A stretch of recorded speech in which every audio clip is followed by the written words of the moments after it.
Vamos lá.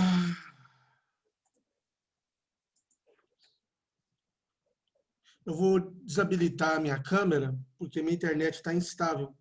Já apareceu mensagem aqui. Vamos lá então, pessoal. Bom dia, bom dia. É um prazer imenso. Obrigado pelo pessoal. Bom dia. Bom dia, Brenda. Bom dia, Rafaela. Bom dia, Yasmin. Obrigado. Bom dia, Bruna. Bom dia, Gabriel. Galera do chat, agradecido. Crianças, semana passada nós falávamos de condução de calor. Lembra disso? O calor se propaga nos sólidos, ponto de maior temperatura, para o ponto de menor temperatura. Na condução térmica, o calor se propaga molécula por molécula. Só que existe mais duas maneiras, dois métodos de condução de calor. O primeiro foi condução, que ocorre em sólidos. Agora nós vamos ver a convecção térmica. Olha só que interessante. Cara, esse slide mostrando uma chaminé e a poluição nessa fumaça, essa sujeira, essa forma fluídica aí saindo no topo da chaminé.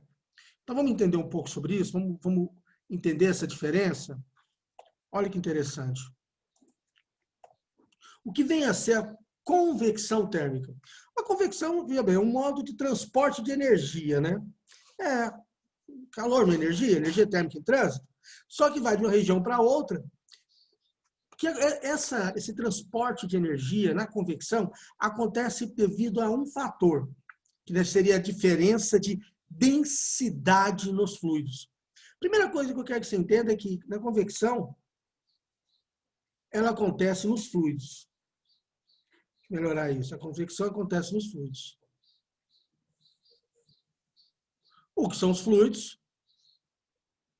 Líquidos e gases. Perfeito? Tranquilo?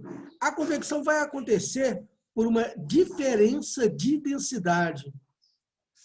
Diferença de densidade. Diferença de densidade. O líquido menos quente, vamos entender melhor isso aqui, antes de falar isso que eu comecei a falar. Densidade, né, massa sobre volume.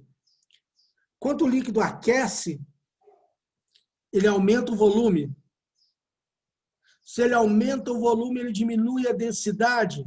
Se ele diminui a densidade, ele sobe.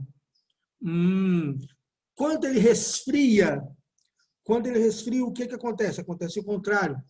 O volume diminui. Se o volume diminui, a densidade aumenta, então ele desce. Então, a convecção térmica acontece nos fluidos, e o que faz a convecção acontecer é uma diferença de densidade. Não é isso? Então, a movimentação de partes no fluido que vai acontecer diferentes... Um pouco de amarelo é melhor. Movimentação de partes do fluido... ficou horrível, hein? Que ocorre pela diferença de densidade que surge em virtude do aquecimento ou resfriamento. E aqui eu tenho um GIF bonitinho para mostrar para vocês. Olha aí. Eu estou aquecendo embaixo, aquece embaixo, ele esquenta, aumenta o volume, diminui a densidade, sobe. Resfria, diminui o volume, aumenta a densidade e desce. E é o que está acontecendo aqui, ó, nesse GIF que eu trouxe para vocês, para poder enxergar melhor o que está acontecendo. Tranquilo? Engraçado que essa simples análise, essa pouca teoria, vai permitir a gente entender trem demais. Que tal responder uma pergunta? Olha que pergunta interessante. Por que as chaminés são altas? E aqui, de cara, aqui eu tenho um GIF, né? Um outro GIF. Estou tentando montar as aulas de maneira mais dinâmica para vocês, de maneira mais interessante. Então, estou usando todos os recursos que estão ao meu alcance aqui. Então, uma pergunta. Por que a chaminé é alta? Nós sabemos que o calor, né, ele flui de um ponto de maior temperatura para o ponto de menor temperatura. Aqui nós estamos falando da convecção. Eu tenho aqui a chaminé. Não ficou muito bonitinho. Está aqui. Esse gás, produto de uma combustão, ele é menos denso, ele vai, como ele, naturalmente ele sobe, eu forneço um caminho, digamos assim, seguro para nós, para ele poder sair. Por que seguro para nós? Você já imaginou se por um acaso ele saísse, essa fumaça saísse na altura dos nossos olhos, dos nossos narizes?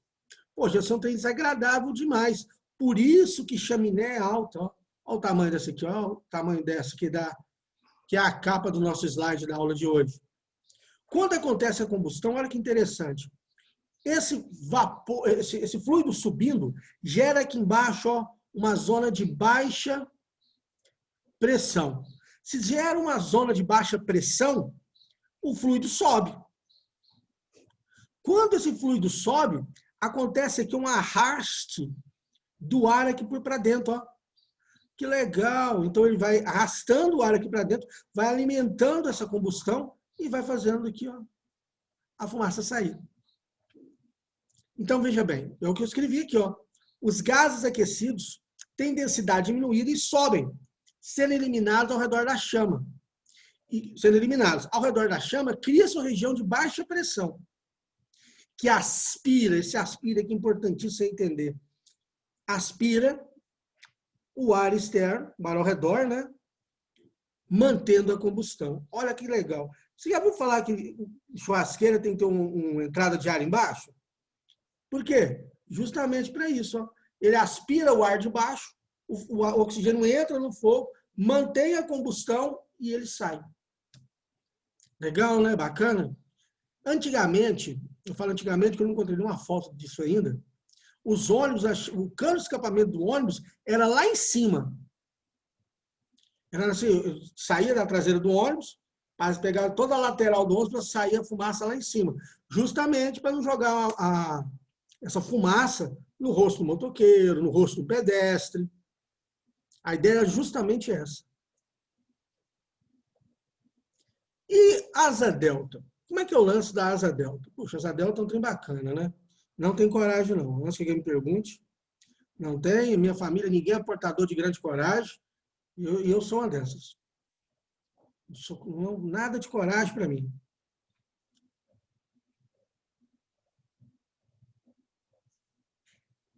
Leonardo, essa zona de baixa pressão acontece pelo aumento. Os livros não são muito claros explicando o surgimento dessa zona de baixa pressão. Mas entenda comigo o que acontece. O ar aumenta o volume. Se ele aumenta o volume, ele está expandindo. Se ele está expandindo, ele fica menos denso. Então, essa subida, o próprio subir do ar, ele surge ocasionando também essa baixa pressão.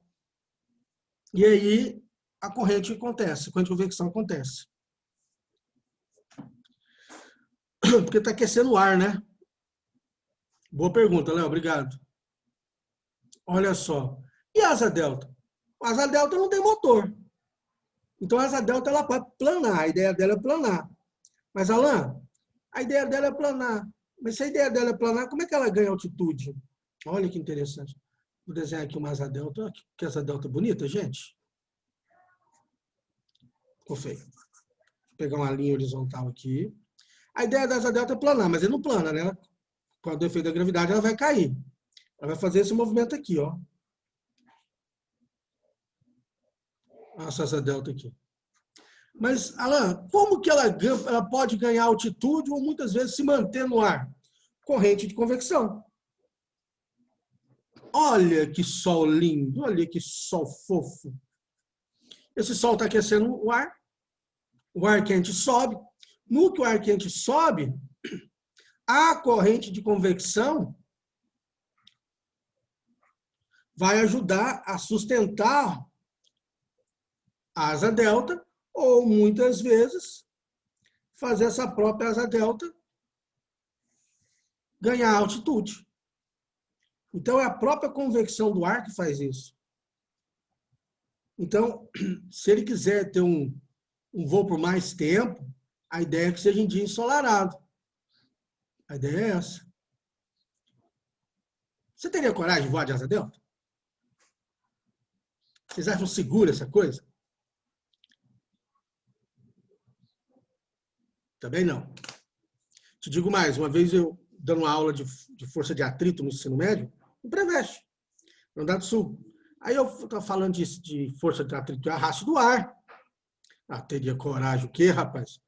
E aí eu falei assim, não, quando você pula de paraquedas, uma menina levantou a mão no primeiro ano, falou assim, pula não, falei, pelo amor de Deus, fala o trem correto. O que é isso, menino? Que estresse é esse? De onde é que você tirou essa ideia? É salta. Aí eu cutuquei ela, né? Perguntei, aí, você entende disso? Desculpa, professor, eu tenho mais de 100 saltos.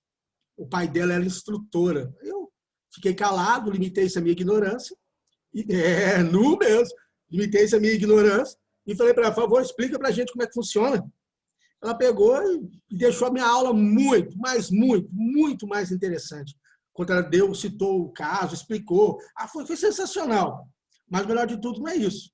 No outro dia ela chegou, como o pai dela era instrutora, ela chegou e falou assim, professor, conversei com meu pai deu para você o curso de salto. Você só vai rachar a gasolina com a galera, mas o curso de salto você ganhou. Então, esse final de semana você vai saltar. Eu falei, nunca, nem para salvar a minha vida, eu saltaria.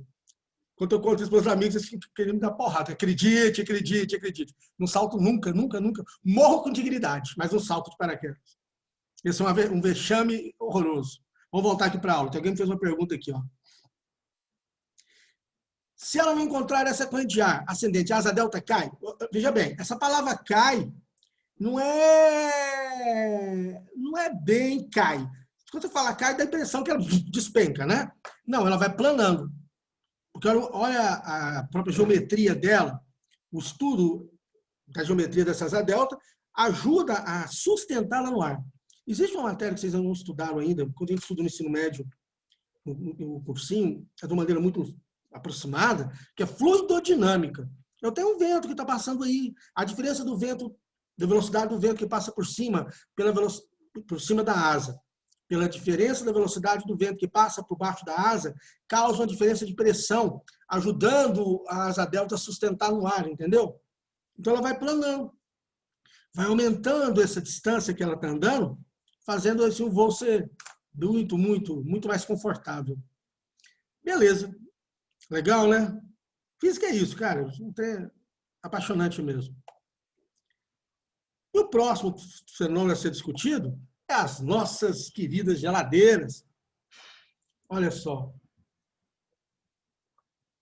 Por que o motor da geladeira é aqui em cima? Por que a parte fria da geladeira é aqui em cima? Bom, mas claro, eu vou aproveitar a corrente de convecção.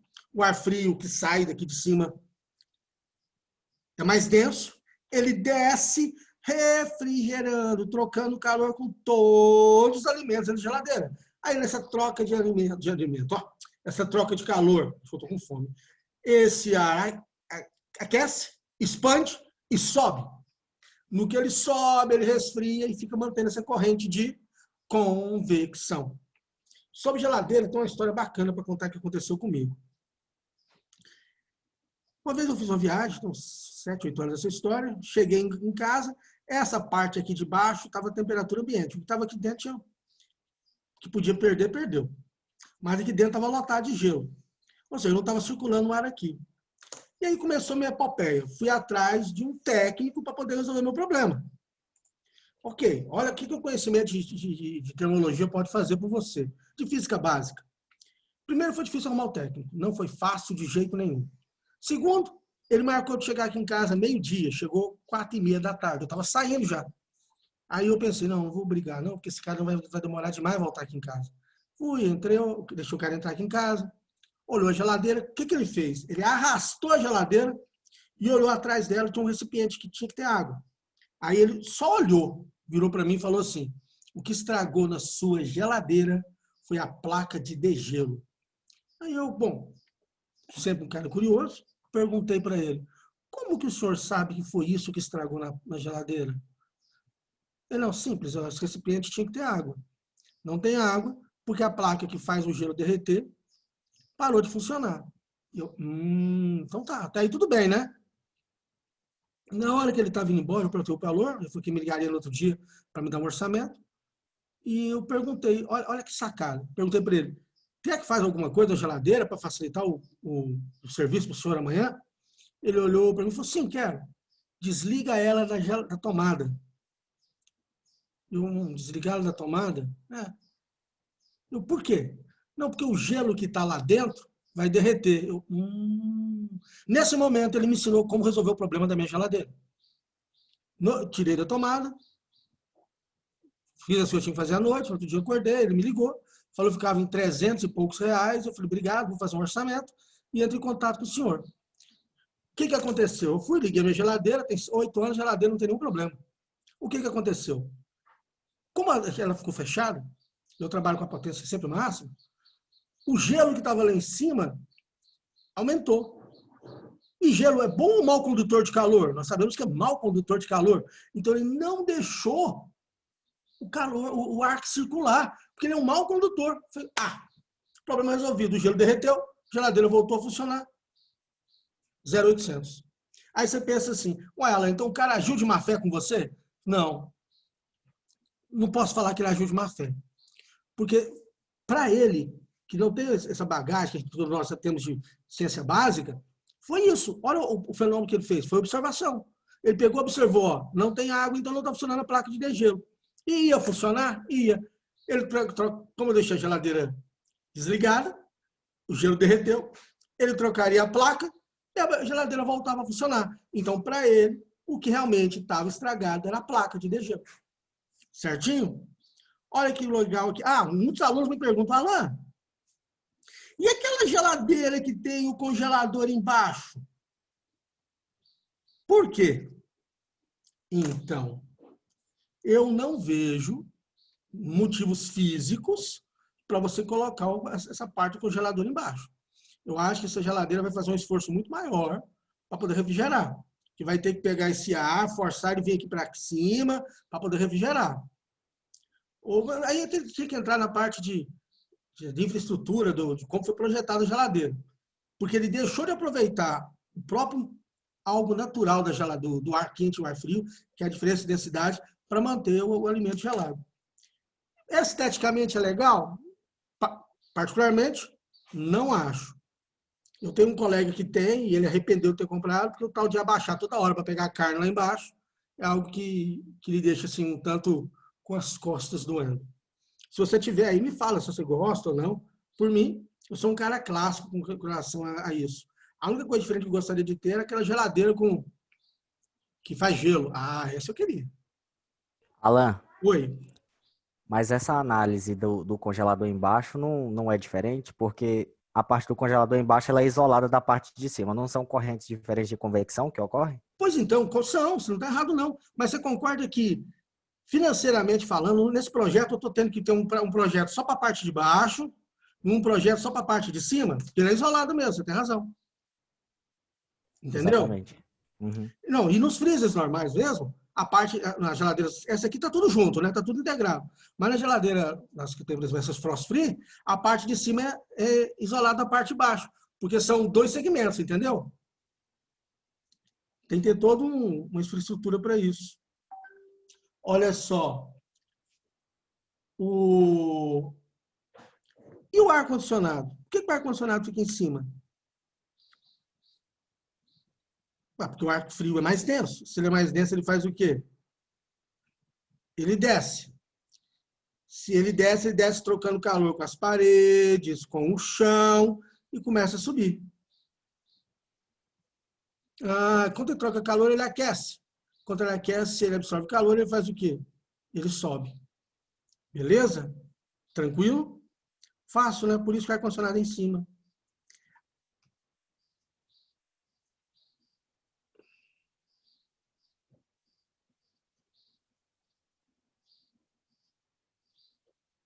O que aconteceu, Rafaela?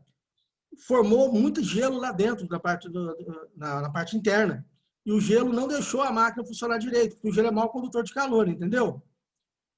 E aí o ar não circulou. Foi isso que aconteceu. Beleza. Aqui, ó, o sonho de consumo de todo mundo. Uma casa com aquecedor, não é isso? Nós aqui no Centro-Oeste vamos adorar essa situação. Claro que não, né, gente? Lógico, para nós não tem. O que acontece com esse aquecedor aqui? Em regiões frias, o ar quente sobe, porque ele é menos denso, ele sobe, resfria e desce, mantendo o ambiente todo aquecido. Beleza? Vamos lá.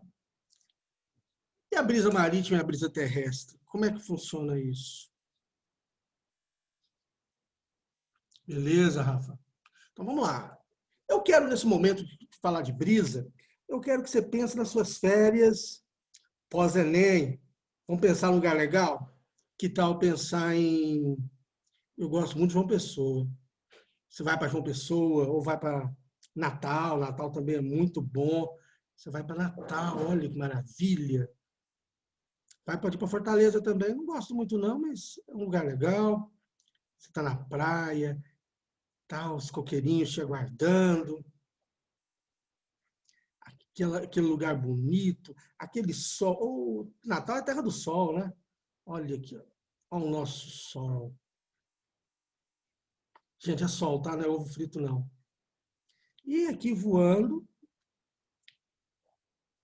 Ah, tem umas gaivotinhas bonitinhas voando, né, gente? Olha que coisa linda. Dá até para ouvir o barulho delas. Peixinho, peixinho. Peixinho. E você aqui, pé na areia. Seu sonho. Tá aí, vaga garantida na faculdade. Ficou pequenininho, né? Vaga garantida. Gente, expressionismo, a arte moderna, não tem que explicar, não, tá? Eu tenho certeza que se vocês olharem, vocês entendem que está bem desenhado. O que eu tenho aqui? O que eu vou pôr um boné, porque você está careca, gente, eu também estou na praia, né? Carequinha, precisa de boné para proteger a cabeça. Então, qual que é o lance da formação dessa brisa? O lance é o seguinte: o calor específico da areia em comparação com a da água é menor. Se o calor específico é menor, quanto menor o calor específico, mais rápido ele aquece e mais rápido ele resfria. Quanto maior o calor específico, mais tempo ele demora para aquecer e menos tempo ele demora, mais tempo ele demora para aquecer e mais para resfriar. Então, a areia, onde está o seu pezinho, o pé na areia, descansando, ela esquenta mais rápido. Se ela esquenta mais rápido, o ar aqui em torno da areia aquece mais rápido.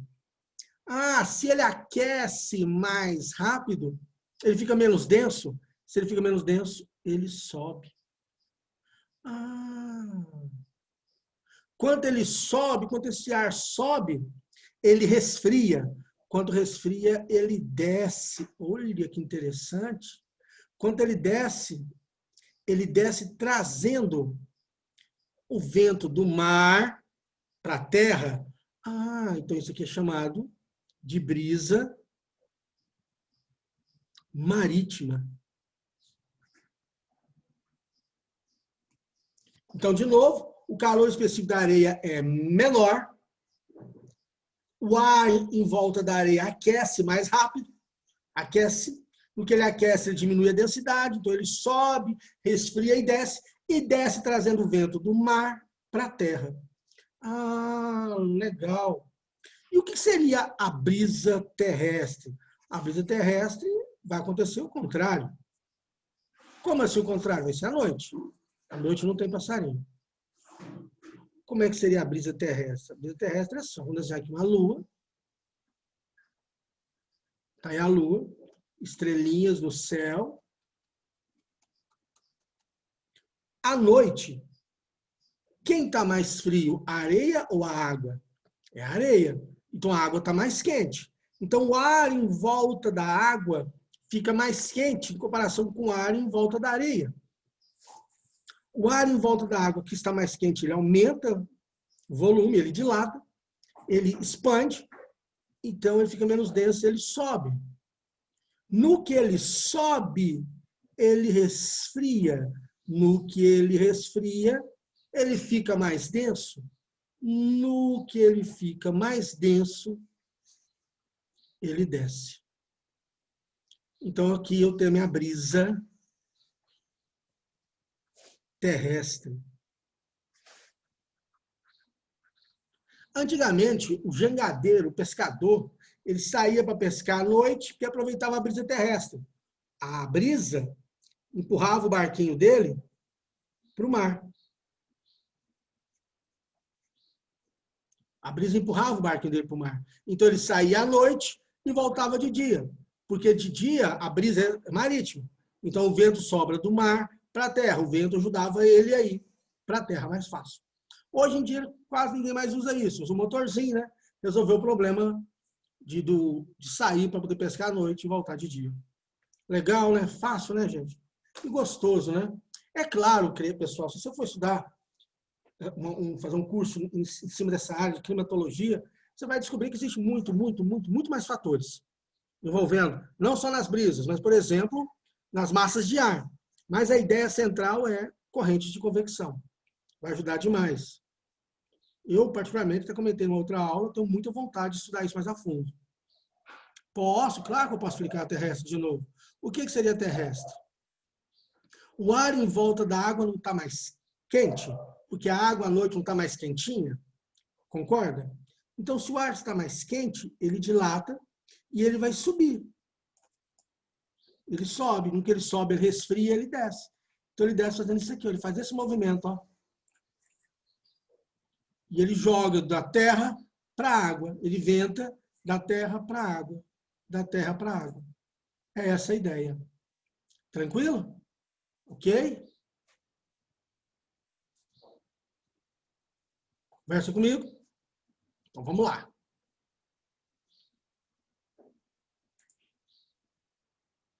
Eu que agradeço, Rafaela. Então vamos lá, vamos avançar. Então estamos entrando agora no outro tópico da matéria. Irradiação térmica. Antes disso, veja bem, pessoal, existem inúmeros fatores climáticos que vão permitir a gente estudar, usar os nossos conhecimentos básicos de física. Foi como eu falei, existe até mestrado nessa área. Se eu não me engano, tem na USP, e eu não vou lembrar agora qual faculdade do Sul que tem sobre isso aí, ó. Que estuda os fenômenos atmosféricos. Vale a pena você conhecer um pouco mais sobre isso. Particularmente, eu tenho muita vontade de estudar e de conhecer. Então, noções de radiação térmica. Então, eu falei para você de convecção, falei para você de convecção, falei para você de condução, que acontece em sólidos, falei para você de convecção, que acontece nos fluidos, e agora nós vamos falar de um outro método de propagação de calor, que é chamado de irradiação térmica. Na condução, eu precisei de um meio material, um sólido. Na convecção também precisei, só que não era um sólido, era um fluido. A irradiação térmica tem um negócio interessante. É um método de condução de energia que vai acontecer por ondas eletromagnéticas. Por quem? Ondas eletromagnéticas. Está aqui, ó. E aqui eu desenho para você, que eu trago para você o espectro eletromagnético. Quais são essas ondas? Aqui, ondas de rádio, luz visível, ultravioleta, raio-x, ondas de rádio, de TV, infravermelho, ultravioleta. Quando eu estou trabalhando com infravermelho, que é a parte das ondas que vai estar relacionada com o transporte de calor, aquecimento, nós falamos de radiação térmica. Estamos aqui, ó.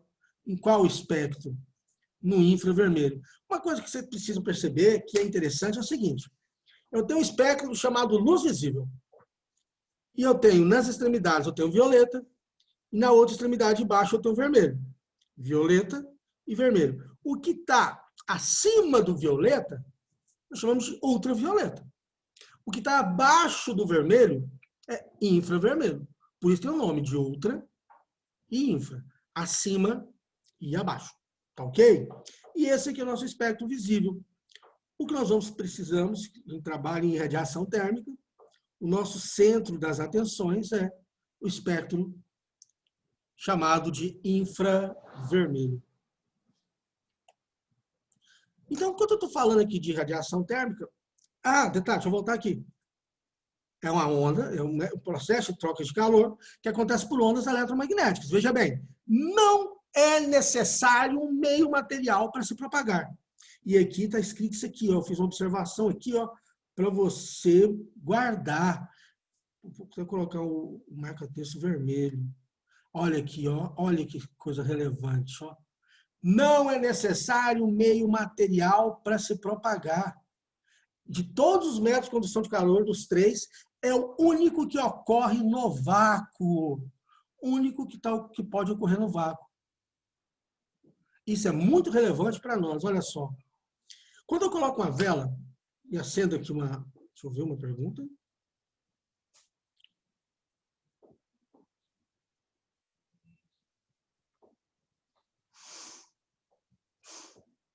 Pois então, Marcão, eu falo disso aí depois, tá certo?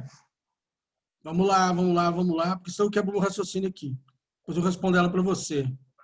Então, vamos entender aqui. Noções de radiação térmica.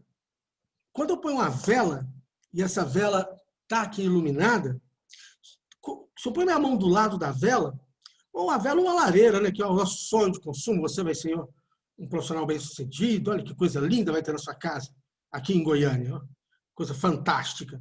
O que vai acontecer? Como é que esse calor chega da lareira para você, da vela para você? Você tá do lado da lareira, claro, a lareira não deve ser uma fogueira, aquela boa que a gente fazia no Araguaia. O calor vai se propagar para você por irradiação. Não é por convecção, porque por convecção o fluido circula. Ele sobe e desce, não vai para o lado, não fica andando de lado. Ele tem que descer, tem que subir para descer. Então ele vai chegar em você na lateralidade aqui, do lado, por irradiação térmica. É esse método de propagação de calor. Por que ele é tão importante? Eu não falei que ele é o único que acontece no vácuo? E qual que é a relevância desse calor se propagar pelo vácuo? Porque é assim que a nossa... Opa, terra plana? Não, peraí. Aí sim. É assim que a nossa Terra é iluminada, é aquecida. Porque esse infravermelho, essas ondas, essa luz está chegando aqui, ó, e aquece a nossa Terra, o nosso planeta. Entendeu? Nesse aquecimento aí, por ondas, o que faz o aquecimento é o infravermelho, chega de tudo. Entre elas, o infravermelho, que aquece a Terra. Por isso que ela é extremamente relevante para nós aqui no nosso estudo. Tá certo? Bacana, né? Então, o que nós sabemos de radiação térmica até agora? Ela é a única que ocorre no vácuo. Não diz que só ocorre no vácuo. Acontece a todo momento. A vela está dentro da sua casa, a lareira está dentro da sua casa, a fogueira está na praia com você. Então, acontece em todos os lugares. Mas, com exclusividade no vácuo, apenas a irradiação térmica. Beleza. E agora a gente está entrando numa parte um pouco mais emocionante da disciplina. Dentro da irradiação térmica, eu tenho que falar um pouco disso aqui, ó. Não tem jeito. Até agora tranquilo, tá ok, né? Estou meio empolgado aqui, que essa matéria é boa mesmo, se empolga. Leonardo, para o calor, pelas nossas ondas de calor, que faz o aquecimento, sim. Que faz o aquecimento, sim. Você já viu, deixa eu voltar o slide aqui, que essa pergunta foi bacana. Qual que é a ideia do infravermelho para a gente? Depois vou colocar um slide desse para a gente. Lembra aquele filme Predador? Lembra que, antigo, vocês devem ter visto, eu vi o remake dele, se tiver, porque eu não sou tão velho assim. Ele, à noite, ele enxergava a presa pelo infravermelho, pelo calor emitido pelos corpos, pelo infravermelho. Ah, então é verdade que aquele infravermelho era importante. A cobra não enxerga bem, porque tem tanto grama na frente dela, então ela tem uma leitura do infravermelho. Se eu não me engano, se não me falha a minha memória, pelos muitos anos quando eu estudo biologia, é pela fosseta L'Oreal. Galera da biologia aí, que entende disso aí, fala para mim se eu acertei ou se eu estou errado. Se eu estiver errado, me corrige para eu poder aprender. Então ela enxerga, ela lê o infravermelho. Então ela sabe onde está presa. Então pelo infravermelho ela sabe se é presa dela ou se não é presa dela. Quando eu estudei núcleo de ofiologia na PUC, eu lembro de falar das cobras constrictoras, ela pega, por exemplo,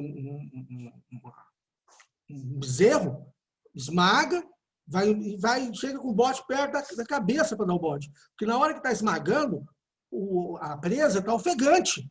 Então, essa região perto do rosto está mais quente. Então, essas ondas de calor infravermelho ali, ó, é gritante para essa cobra. Então, ela pega e vai em cima. Então, ninguém vai falar se eu estou errado, não, se eu estou certo, se você está legal. Tá certo. Estou certo? Tá certo. Uhum. Ah, obrigado. Quem foi que falou? Marcos. Marcão, obrigado. Então, é isso.